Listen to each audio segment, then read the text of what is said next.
les dije, vamos a hacer un proyecto nuevo aquí en RapidMiner. En este proyecto lo que vamos a hacer es un algoritmo para poder hacer, digamos, hacer el diseño de un clasificador para texto diciéndonos si es spam o no es spam.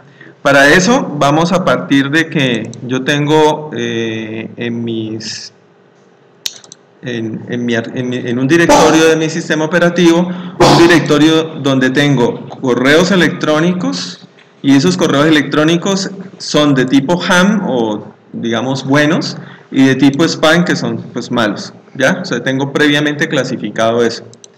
Entonces, como sabemos, estos textos pues son texto no estructurado, ¿sí? Lo miramos aquí, pues el texto está ahí seguido uno detrás de otro, ¿sí? Es texto no estructurado, y pues para poderlo manejar en minería de datos necesitamos darle una estructura.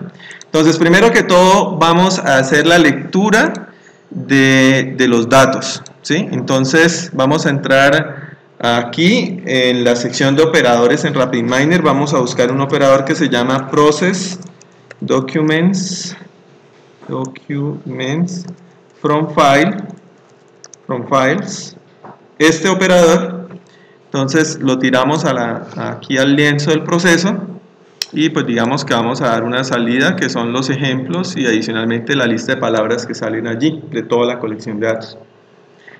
Teniendo ya este operador, pues vamos a decirle dónde están los archivos. Entonces nos vamos aquí en la ventana de parámetros y seleccionamos los directorios donde están los textos. Son dos directorios, vamos a buscar, el primero está en este directorio, que es el de ham, ¿cierto? Entonces allí, miremos si quedó bien, quedó, y esa la clase son los buenos, son los ham. Vamos a agregar otra clase, entonces los otros archivos están en el directorio spam, entonces control C, lo pego acá, directorio spam, y pues la clase es spam, ¿cierto? O clase 0, clase 1, como quieran llamarlo. Aplican, y bueno, ya tenemos configurado dónde están los directorios. Aquí yo puedo decir cosas adicionales importantes, el vector de creación, cómo se va a crear el vector de representación de los documentos. Por ahora simplemente vamos a colocar la ocurrencia sí o no del término en el mensaje, y después vamos mirando otros modelos, ¿de acuerdo? Si yo corro esto, básicamente el resultado es nada, no corre. ¿Por qué? Porque el proceso necesita que por dentro se personalicen cosas de ese proceso, ¿sí? Entonces yo entro dentro del proceso y voy a hacer lo primero, la primera tarea que normalmente se hace con textos se llama tokenizar. Tokenizar es coger el texto y partirlo en sus tokens, que en este caso normalmente hace referencia a palabras, a menos de que usted defina otras cosas. Yo aquí estoy colocando tokens, y simple y llanamente puedo colocar expresiones regulares, bueno, lo que sea, pero por ahora voy a utilizar simplemente que no elimine las que no sean letras. Entonces ahora sí ya puedo venir y mirar, corro el proceso y mirar qué nos entrega eso. Resulta que él nos entrega primero una lista de palabras. ¿Por qué nos entrega la lista de palabras? Porque aquí en el proceso yo le dije a la salida Word que nos la mostrara, que fuera en el resultado, y adicionalmente la salida exa, que normalmente es la tabla, ¿sí? Entonces la salida Word nos dice todas las palabras que hay en esta colección de datos, o sea, uniendo todos los mensajes que están en ham y todos los mensajes que están en spam, todas las palabras que salen allí. ¿Qué son todas estas? Obviamente la palabra subject, pues todos los mensajes de correo electrónico tienen la palabra subject. Dice aquí, total de ocurrencias está en 292. ¿Cuántos documentos hay en total? 292 creo. Entonces pues está básicamente en todos. En los de ham está en 241 y en los de spam está en 51. O sea que deberían más o menos existir aquí. Si yo miro, estoy en spam, hay 51 elementos que son los 51 que están acá. Si yo voy aquí al directorio de ham, pues ahí hay 241, o sea que la palabra subject está en todos, ¿sí? Y es lógico porque los correos electrónicos traen eso. Bueno, y así todas las palabras, y pues empezamos a ver palabras que, pues, como raras, ¿no? pues como que eso deberían quitarse, ¿no? O bueno, después las procesamos. Y aquí está la representación matricial o la tabla o la vista minable que queda como resultado de lo que acabamos de hacer. Es decir, la primera fila es un correo que es ham, esa es la clase, que está en el archivo 3, guian no sé qué cosas, que fue, digamos que fue ejecutado tal día, o el archivo tiene esa fecha, y adicionalmente está en el directorio fulano de tal, ¿sí? ¿Y qué palabras están dentro de ese mensaje? Está la palabra subject, está la palabra a, la palabra AA no está, ¿cierto? Porque recuerda que utilizamos la representación binaria. La representación binaria es simplemente está o no está, ¿sí? Otra representación que pudimos haber utilizado aquí, no la binaria, podría ser, por ejemplo, la ocurrencia de los términos. Volvemos a correr esto. Y bueno, tenemos el mismo word list, la misma lista de las palabras que están allí, pero aquí ya nos aparece que la palabra a está 2 veces, ¿sí? La palabra a pues está 0, el subject está una sola vez, la palabra a en el cuarto está 13 veces, ¿sí? Y así sucesivamente. Normalmente el esquema de representación que es más utilizado es el TF y DF. El TF es la frecuencia, ¿sí?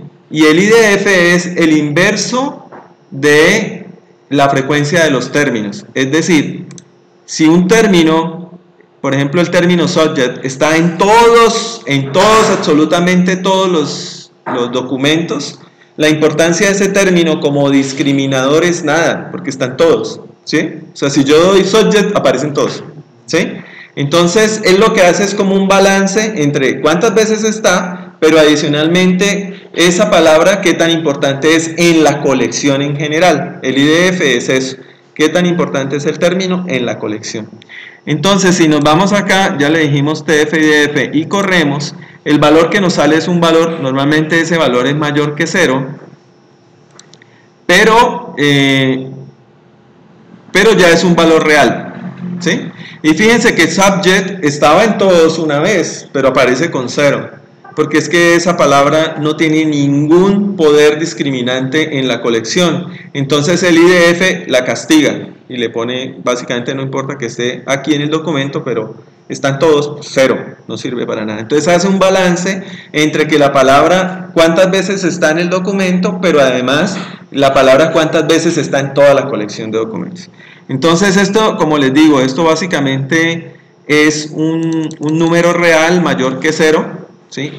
Que nos dice cuál es la importancia de esa palabra en ese mensaje, ¿cierto? O de ese término en ese mensaje.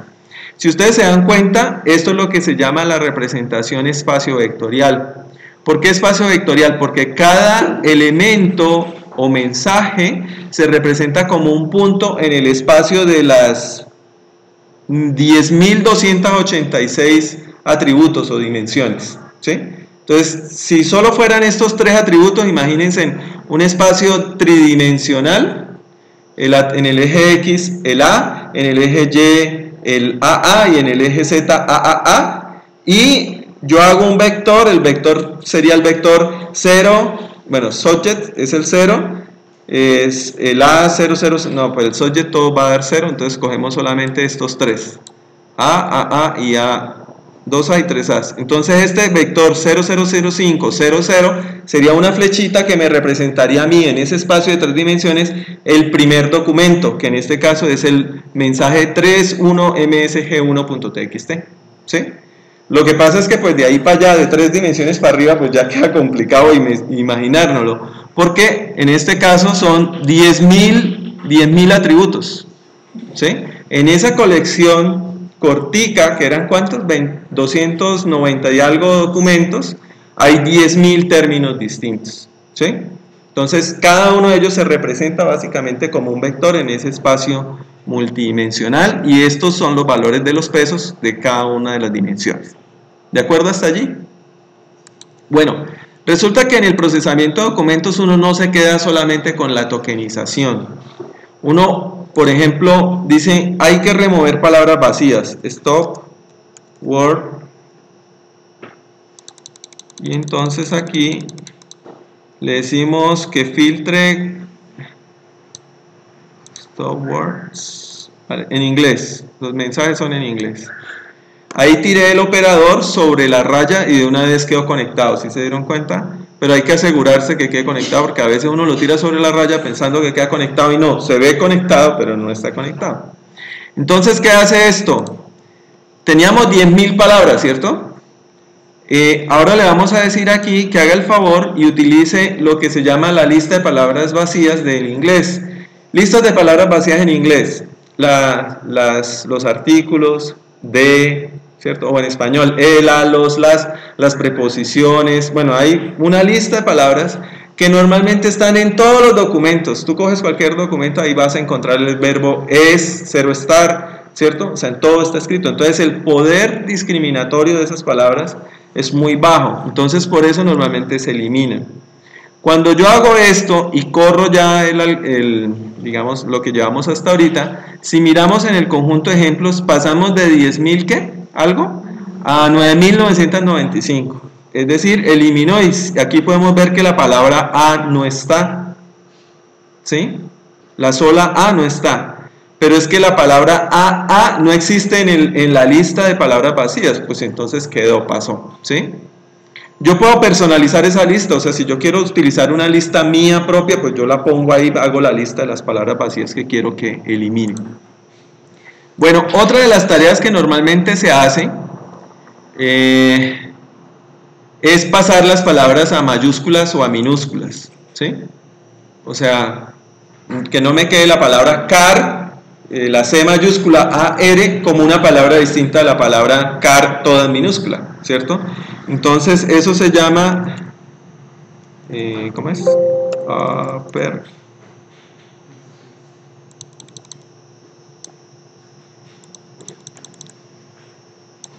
No, perdón, me equivoqué, case. Transform cases. Entonces, por ejemplo, la ponemos acá. Transformar cases y vamos a dejarlas en minúsculas, ¿sí? Entonces corremos esto y nuestro dataset perdió tal vez una o dos. O sea, parece que ya el dataset ya venía transformado a minúsculas, ¿sí? Excepto el subject, que el subject sí aparecía, y fíjense que el subject ya no aparece acá, quedó por allá ordenado en minúsculas, pues por allá al final. Era la única palabra que tenía mayúsculas, minúsculas, pero normalmente es una tarea que hay que hacer. Otra tarea que también es típico hacer se llama el stemming o la lematización. Entonces aquí vamos a utilizar el stemming, stem de Porter. El stemming, ¿qué hace? Si por ejemplo yo tengo la palabra running, bueno, o en español correr, corriendo, corrí, pues esas tres palabras son del verbo correr, ¿cierto? Si fuera un lematizador nos dejaría la palabra correr. Un stemming no busca que la palabra sea del diccionario del idioma que uno está. Correr, corriendo, corrí, la palabra es correr, o el verbo es el correr, ¿cierto? El lematizador hace eso. El stemming simplemente dice correr, corriendo, corrí, quitémosle los posfijos, entonces es cor, C-O-R-R. Eso no es una palabra del idioma oficial español, pero sí agrupó a todas y es mucho más rápido que hacer el lematizador. Entonces normalmente, y pues en la literatura se reporta que no hay una diferencia sustancial entre correr un stemming o correr un lematizador en cuanto a la precisión. Entonces corremos esto y al correrlo venimos aquí a mirar y ya quedaron 8.800, o sea que ya agrupó ciertas palabras que tenían la misma raíz morfológica, ¿de acuerdo? Entonces, bueno, digamos que así yo puedo incluir aquí más procesos dependiendo de lo que yo necesite. Si por ejemplo mi diccionario o mi aplicación es una aplicación, no sé, de medicina en un área, no sé, epilepsia, ¿sí? Entonces allá el diccionario de las palabras que realmente son las importantes por las cuales yo voy a hacer el proceso de clasificación son muy contadas. Es un diccionario de 100, 200 palabras nada más. Pues no, yo meto más bien el diccionario. Entonces hay una forma de filtrar que solamente tenga en cuenta las palabras que yo le digo, ¿de acuerdo? Entonces, esto me define a mí qué tan grande, qué tantos atributos van a quedar en la, digamos, el proceso que yo haga aquí me define cuál va a ser el tamaño de los atributos y cuáles atributos son los que se van a utilizar. Otras cosas que se pueden hacer acá, por aquí adicionalmente, uno puede decirle que quite cosas, coloquemos más bien el absoluto, que quite términos o tokens que tengan, por ejemplo, menos de 10 veces, no, menos de 10 registros en los que aparezcan y más de 280 registros. O sea, si un término aparece, tenemos 292 registros, ¿cierto? No, 292 mensajes. Si un término aparece no solamente, no sé, digamos que en 5 documentos, pues es muy poquito también, o sea, quitémoslo. Y si un término aparece en casi todos, o sea, más de 280 de los 292, pues también quitémoslo. Eso es otra forma de hacer, digamos, de organizar un poquitico mejor. Me quedaron ya 1494 atributos, solo con esa forma de hacer prune. Bueno, ¿qué más les digo? Ya digamos que tenemos la matriz o la vista minable procesada, ¿cierto? Entonces ahora sí queremos que esa matriz o vista minable se le aplique algún clasificador para saber cuáles de los atributos, cuáles de los mensajes son span o YAML, ¿cierto? Para después utilizar yo eso en un lector de correos o algo por el estilo. Entonces vamos a agregar acá, insertar el validador cruzado por nominal y lo pegamos aquí a esta de acá, a EXA, y sacamos el modelo y sacamos adicionalmente el performance, ¿sí? Y pues ustedes recuerden que el validador por defecto mete un árbol de decisión, ¿sí? Y ya está cuadrado por dentro. Entonces corramos esto tal cual está. Ya lo corrió, ya nos generó en este caso un árbol de decisión, porque fue lo que le pedimos. Está aquí el árbol de decisión en este lado, y pues básicamente yo podría decir que la palabra remove, la palabra money, la palabra cite, cash, pay, pues son indicadores de que son spam. Mire, spam, ¿sí? Y pues si ustedes se dan cuenta, normalmente los correos de spam te hablan de dinero, te hablan de, bueno, todo eso, ¿cierto? Descuentos, de que no pagues, de que te ahorras, y entonces aquí estás encontrando más o menos cuáles son las palabras que identifican que algo es spam o que no es spam. Y si yo miro aquí en el performance, pues estoy obteniendo un nivel de clasificación del 89%, ¿sí? Entonces, si yo lo miro globalmente, pues está como bien, ¿sí? Yo podría decir, no, pero es que no solamente me interesa mirar la exactitud general del clasificador, sino que también me interesa ver específicamente que los que no son spam no se nos vayan para la carpeta spam, porque normalmente los usuarios no revisan la carpeta de spam, sino que una vez la van borrando, ¿cierto? Entonces eso lo podemos mirar acá. Mire, los que realmente son buenos son YAML, pero yo los mando como spam. Estos 13 pues me están generando problemas. Yo debería tener allí 0. Es posible que se equivoque más acá, pero que aquí sea mucho menos el valor de equivocarme, ¿cierto? Entonces vamos a probar otro clasificador. Entonces venimos acá, validación, vamos a cambiar este operador, reemplazamos ese operador por modelamiento, predictivo, Valles, ¿dónde está? Vallesianos, Valles.